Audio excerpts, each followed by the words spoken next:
What if the person you trusted most was the one tearing your life apart? That question hit me the moment I heard my name in a whisper that wasn't meant for me. I froze outside the study lounge door, my hand hovering over the handle as Lila's voice drifted through, soft, sweet, and laced with something sharp I'd never heard before. She was laughing at me, and at everything I had shared with her when I thought she was the only person who actually cared. My chest tightened, my breath shaking as I leaned closer, trying to believe I was imagining it. But then she said it, my secret, the one I told her when I could barely look at myself. And she repeated it like a joke, the kind people pass around in group chats. In that moment, I didn't open the door. I just stepped back, heart pounding, knowing that if she saw me, she'd smile and pretend nothing happened. And the worst part, a piece of me still wanted to believe she was good. I didn't go back to my dorm right away. I wandered the courtyard, pretending the cold air could clear my head, but the words I'd heard kept echoing, each one cutting deeper than the last. Lila had been my safe place, the person who told me I wasn't alone, that she understood me better than anyone else on campus. And now, all I could hear was her laughing at something I trusted her with. Part of me kept replaying every moment we'd shared, trying to figure out when things shifted, when she started seeing me as someone she could use, instead of someone she cared about. I sank onto a bench, burying my face in my hands, wishing I could unhear everything. But then my phone buzzed. A message from her. A simple, "Where are you okay?" And that was the part that made my stomach twist.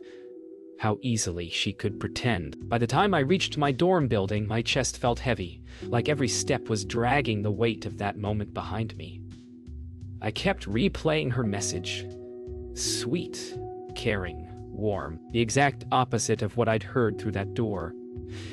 When I stepped into the lobby, Noah was there, sitting on the couch with his laptop open. He looked up immediately, his face tightening the moment he saw mine. He didn't ask what was wrong. He just closed his laptop and stood like he already knew something had shifted. I tried to smile, but it fell apart before it reached my eyes. Noah didn't push. He just walked beside me toward the elevator. And something about that quiet support almost broke me more than the betrayal. I wasn't ready to tell him. Not yet. Not until I understood why someone who called herself my support system could stab me without hesitation. Back in my room, the silence felt heavier than the hallway outside the study lounge. I dropped my backpack onto the floor and sat on the edge of my bed, staring at the blank wall like answers might magically appear. My phone buzzed again, Lila calling this time. I didn't pick up. I watched her name flash across the screen, each ring tightening something inside my chest. I kept wondering how many times she'd smiled at me while holding knives behind her back.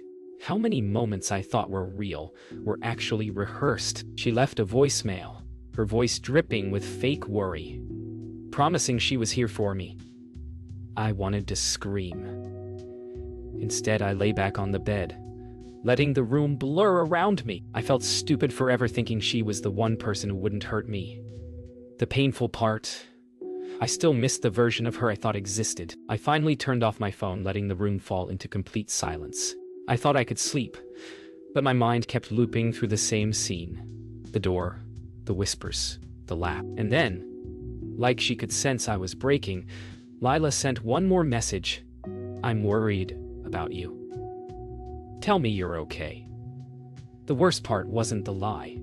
It was how good she was at sounding sincere. I turned my face into the pillow, trying to slow my breathing, trying to calm the storm inside me.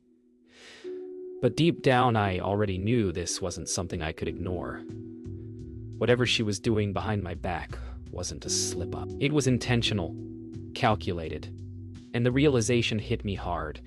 If Lila could twist my secrets this easily, what else had she done that I didn't know about? That fear stayed with me long after the night settled. The next morning, I walked across campus pretending nothing was wrong, but the truth kept pulling at me with every step. Lila walked beside me, smiling like she hadn't carved into me the night before. She asked if I slept okay, if I needed coffee, if I wanted to study together later. Every word felt like a trap wrapped in sweetness. I kept nodding, afraid she'd notice the way my hands shook every time she leaned too close. She talked about her plans for the day as if nothing existed beyond her world. And I kept replaying the sound of her voice, the way she mocked me in that room. I waited for her to slip, to reveal even a crack in her performance, but she didn't.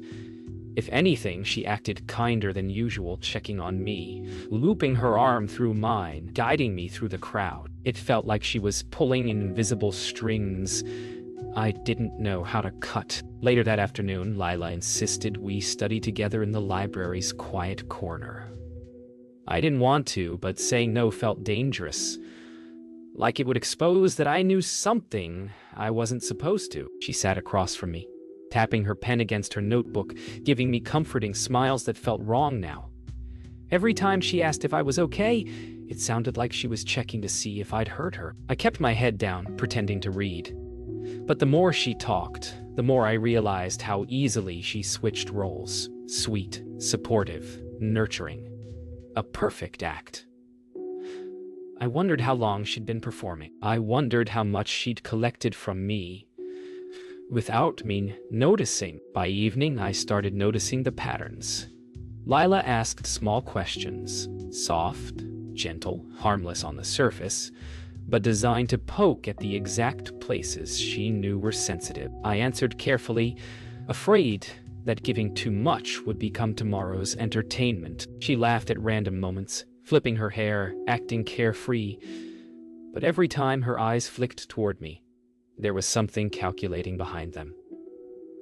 I wondered how many of my secrets she'd already shared, how many versions of me she'd created for other people, and why she still pretended to care so deeply when she was the one who cracked me open in the first place. On our walk back toward the dorms, she looped her arm around mine again, guiding me like she always did. But now I knew better. Every gesture felt rehearsed. Every word felt like a test. And the more she smiled, the more I felt trapped inside something I didn't understand. She asked if I wanted to hang out later, but I gave her a soft excuse. Homework, exhaustion, something safe. For a moment, her smile slipped, just a flicker. But it was enough to tell me she didn't like losing control, even in the smallest ways. That night, I lay in bed, replaying every moment of the day, trying to see what I had missed. Lila's kindness felt too perfect, too polished, like she was tightening a net around me while pretending to fix it. And the more I thought about it, the more I realized she wasn't just pretending to care. She was watching me, studying me, shaping me into whatever version helped her stay in control. The idea made my chest tighten. Maybe what I heard last night wasn't the beginning.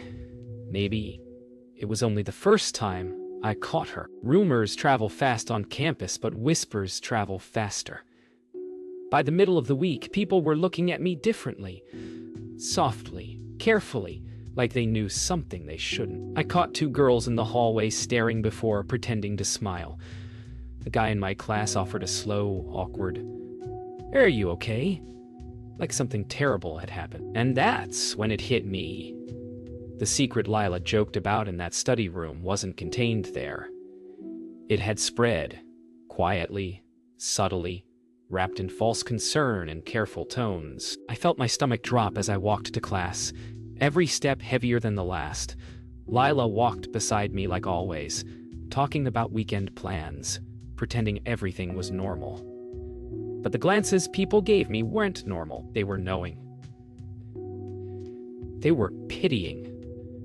I kept wondering how many times she had told the story, how many versions she'd spun, and how many more were coming. During class, the tension got worse. I could feel eyes on me even when I wasn't looking. Every whispered laugh felt sharp, like it might be about me. I tried to focus on the lecture, but my mind kept drifting back to Lila. Her voice, her smile, the lie she carried so easily. When the class ended, I gathered my things slowly, hoping the room would empty before I had to walk out. But as I stepped into the hallway, I heard someone say my name. Soft. Curious. Followed by, "Is it true?" My heart dropped. I didn't turn around. I didn't want to see who said it. I just pushed forward, feeling like the floor was tilting beneath me, and somewhere behind me, I heard Lila laughing with someone. Her voice brighter than ever. By lunchtime, it felt like the whole campus had shifted. People who usually walked past me without noticing suddenly looked at me with soft smiles or awkward sympathy. And that was when I knew beyond any doubt. Lila didn't just tell one or two people. She'd let the story spread far enough that it echoed back to me from strangers. I sat alone in the cafeteria, poking at food I couldn't eat, feeling the walls closing in. My phone buzzed with a message from her asking where I was. I didn't respond. I just stared at the screen, wondering how someone could ruin me and then pretend to worry. And the worst part wasn't the lie. It was how good she was at making everyone believe she wasn't capable of something like this. I finally stepped outside to breathe, but the fresh air didn't help. Campus felt too small, too loud, too full of eyes. I sat on the steps outside the science building, wishing for even a moment of quiet inside my head. That's when Noah found me. He didn't sit right away. He just stood there, studying my face like he was trying to piece together a puzzle. Then he sat beside me without saying a word. His presence made something in my chest loosen, but not enough to speak. After a while, he whispered, "You don't look okay." And that almost broke me. I thought about telling him everything, but I didn't know how to say it without falling apart. So I just shook my head. And he stayed anyway. That night, I realized something. I wasn't just dealing with gossip. I was dealing with someone who knew exactly how to manipulate a story, twist it into something people would repeat without question. Lila didn't slip. She planned. Each rumor, each whisper, each pity-filled glance proved it. She had been building a version of me behind my back, one small detail at a time, and I'd been too blind to see it. Lying in the dark, I felt something shift in me. Not anger. Not yet. Something colder. A kind of clarity that came from finally seeing the truth without excuses. Lila wasn't my support system. She never was. She was studying me, collecting me, shaping me into a story. And she wasn't done. I should have known the breaking point wouldn't come quietly. The next day started normal. Too normal. Lila waved at me across the courtyard, her smile warm enough to melt ice, but something inside me stayed cold. I walked into the lecture hall expecting whispers, maybe a few glances. What I didn't expect was silence. Real silence. The kind that feels like a room holding its breath. When I sat down, eyes followed me. Not with curiosity, but with certainty. And then I saw it. A message on someone's phone screen. My secret. Word for word. The one I told Lila in confidence. The one she joked about behind that study room door. Except this time it wasn't just spoken. It was typed, shared, forwarded, screenshot. People weren't whispering anymore. They didn't need to. The truth wasn't spreading quietly now. It was exploding. When class ended, I barely made it into the hallway before the noise hit. Soft gasps, quiet snickers, the unmistakable sound of someone who thinks they know your story better than you do. I tried to breathe, but my chest felt squeezed from the inside. And then I saw her, Lila, standing with a small crowd, her voice low and comforting as she told them she felt awful about what was happening to me. Like she wasn't the one who caused it. Like she wasn't the reason my secret was circulating like wildfire. I watched her place a gentle hand on someone's shoulder, her expression painted with sympathy, and I realized this was her plan. She didn't just want people to know my secret. She wanted to be the hero standing beside me while she destroyed me. By lunchtime, everything felt louder. My name was everywhere. On screens, in whispers and pitied glances that cut deeper than insults. I sat alone outside on the courtyard steps, trying to steady my breathing, but it felt like the entire campus was pressing in on me. I didn't even hear Noah approach. He sat beside me slowly, like he didn't want to startle me. "Who told them?" he asked. My throat tightened. I didn't answer. I didn't have to. His eyes traveled across the courtyard and landed on Lila, who stood laughing with a group of friends, like she didn't just light a match and throw it over her shoulder. "Maya," he whispered, voice low. "You don't deserve this." And that was the moment the denial died. Lila didn't slip. She attacked. And she didn't care who got hit by the fallout. I thought the worst was already happening, until the notification hit. A screenshot. My secret, typed in bold text, shared in a group chat with nearly 100 people. And at the top, Lila's name. She tried to hide it. She deleted it. But someone captured it before she could. My breath caught, my hands shaking as the message replayed over and over on my screen. It wasn't just betrayal anymore. It was exposure, public, permanent. And the moment I looked up, she was already walking toward me, her face painted with concern like she wasn't the one who detonated the bomb. "Maya, are you okay?" she asked softly. My fingers clenched around the phone. She wasn't asking because she cared. She was asking because she wanted to know if I'd break. The moment Lila reached me, I felt something inside me harden. She touched my arm lightly, her voice warm, sweet, laced with a concern that made my skin crawl. "I'm here for you," she whispered, as if she hadn't just set the entire campus on fire. And for the first time, I looked at her without the filter of who I thought she was. I didn't see my friend. I didn't see my support system. I saw someone who thrived on control, who used secrets like weapons, who smiled while pulling every string. And as she held my arm, waiting for me to break, I realized she wasn't trying to comfort me. She was trying to watch me fall apart, but I didn't. I stood up, pulling my arm away gently. Her smile flickered, and that tiny crack told me everything. She wasn't expecting resistance. Not from me. I didn't avoid her the next day. I couldn't. Something inside me had shifted after watching her face crack for that split second. I wasn't scared of her anymore. I was angry, quietly, deeply, steadily angry. And anger changes things. It sharpens the world in a way that makes every lie stand out. Every fake smile glow with its own glare. I walked into the main study hall knowing she would be there, surrounded by people who believed she was a hero. She spotted me instantly, her eyes softened, her mouth forming a gentle, "Are you okay?" as she moved toward me, like she'd rehearsed it. But this time, I didn't shrink. I didn't drop my gaze.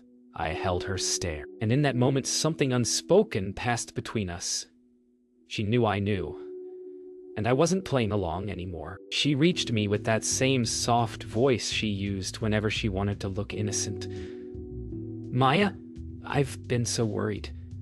People are saying awful things. Who would do that to you?" The hypocrisy almost made me laugh, but instead I asked, "Why did you send the screenshot?" Her smile didn't fall all at once. It trembled, just slightly, like the truth had been waiting under the surface, ready to spill. She recovered quickly, of course. She always did. "What screenshot?" she whispered, but her eyes darted, just barely, and that was enough. I didn't raise my voice. I didn't accuse her in front of everyone. I just said quietly, "I saw your name on it." And for the first time, she had no immediate performance to slip into. We stepped outside, away from the table-filled room and curious stares. The air felt colder than it should, but maybe that was just everything building up inside me. Lila walked a few steps ahead, then turned with the kind of expression she usually saved for people she wanted to manipulate. Wide eyes, soft lips, a look that begged to be believed. "Maya, I would never hurt you," she said. But all I could think of was her voice behind that door, laughing as she repeated something that once broke me. So I told her everything I'd held in, how the rumors spread, how the screenshots circulated, how people repeated her exact words. Her face shifted through emotions too fast to track. Denial, annoyance, guilt, something sharp. And then she said, "You're overreacting." The moment the words left her mouth, the last piece of trust shattered. I didn't yell.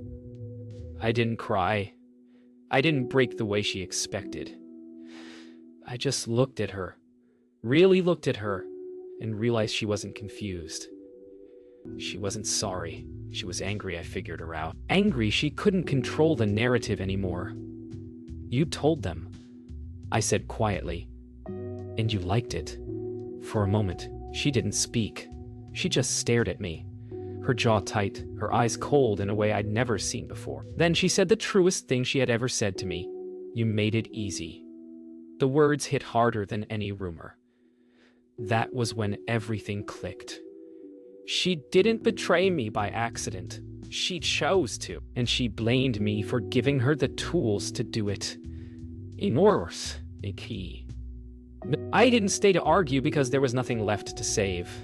I turned and began walking away, hearing her footsteps behind me. Quick, sharp, desperate. "Maya, don't do this," she said. But this wasn't something I was doing. It was something she'd already done. I stopped just long enough to look back at her one last time. Her face wasn't soft anymore. It wasn't sweet or supportive or concerned. It was furious, the kind of fury that only appears when a person loses control of their favorite puppet. I said 4 words: quiet, steady, final. "We're done. All of it." She froze. And even from a distance, I saw the realization hit her. Not that she'd hurt me. Not that she'd gone too far. But that I wasn't going to be someone she could manipulate anymore. And that was the one thing she never expected. The fallout didn't hit right away. It started slowly.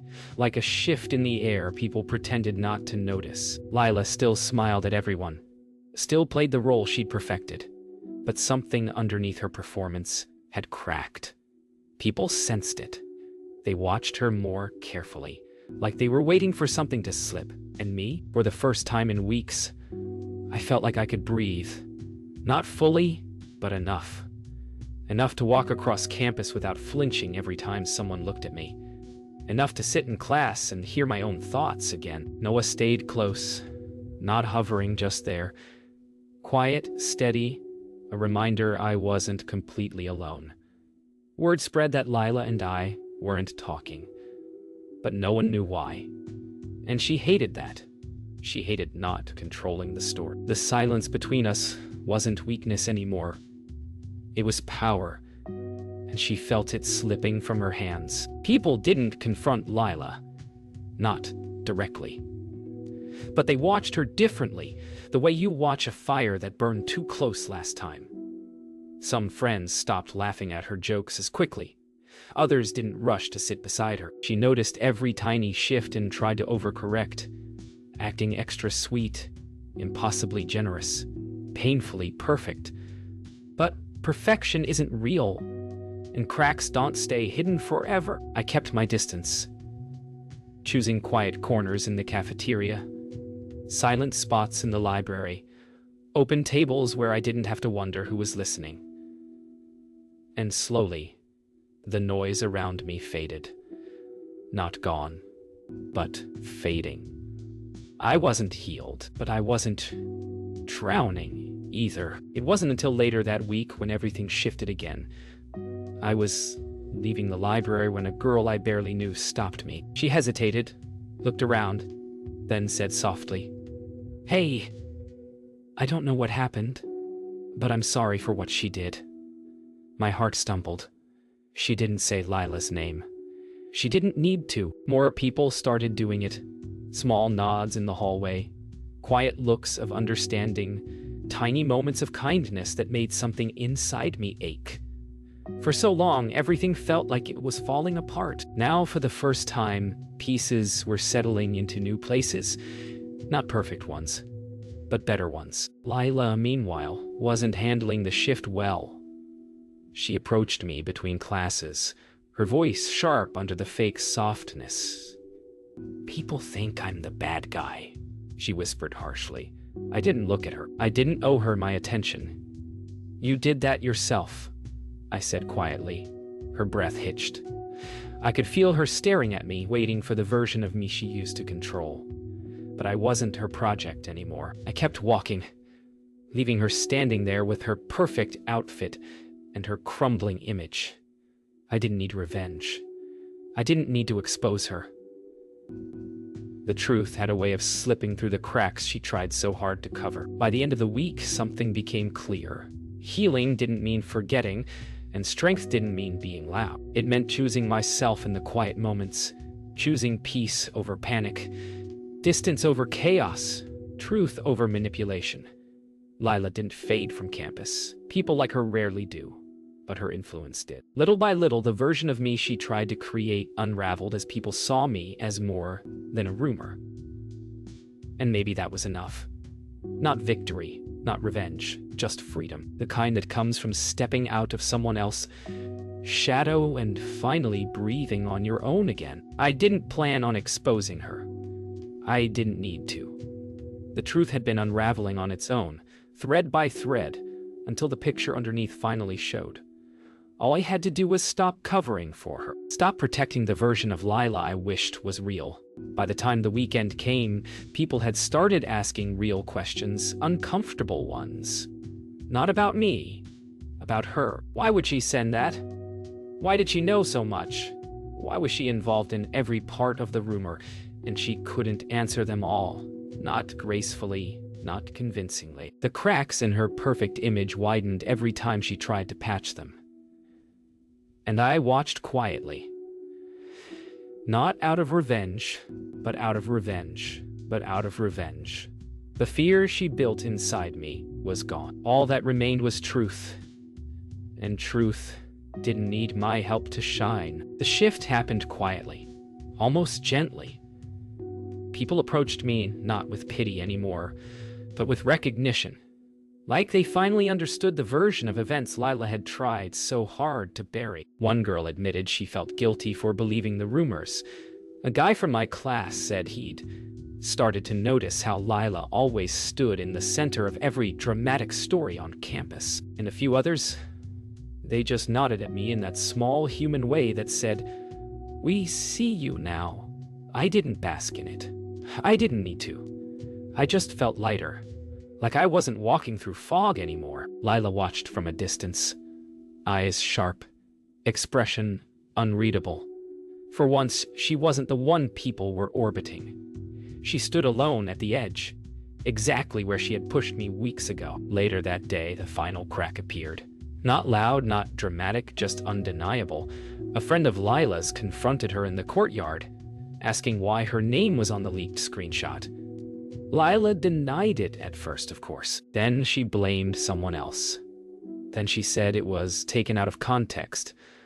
But her excuses twisted into each other until even she couldn't untangle them. People watched. People listened. And the truth settled in. Not because I said anything, but because her lies finally contradicted each other out loud. I stood at a distance, breathing slow, steady breaths. This wasn't revenge. It was clarity. It was the world finally seeing the person I had discovered the night she whispered my secret through a cracked door. I didn't stay to watch the rest. I didn't need to. I stepped away, letting the noise fade behind me as I crossed the walkway toward the quiet side of campus. For the first time in a long time, I felt like myself again. Not the version Lila shaped. Not the rumor people repeated. Just me. Flawed, healing, rebuilding. "You okay?" he asked. This time, I didn't lie. "Yeah," I said softly. "I think I will be," and I meant it. Not because everything was fixed, because I finally stopped letting her decide my worth. That night, I sat alone in my room with the window cracked open, letting the cool air fill the quiet. My phone buzzed once, Lila's name on the screen, but I let it fade without touching it. There was nothing left to say, not for her, and not for the version of me who kept hoping she might change. I looked around my room, the same place where I once cried over her betrayal, and felt something settle. Peace. Not loud or triumphant, just soft and real. I finally understood that letting go wasn't weakness. It was freedom. Freedom from her lies, her control, her endless need to shape my story into something I didn't recognize. And for the first time, the silence felt safe. It felt like mine.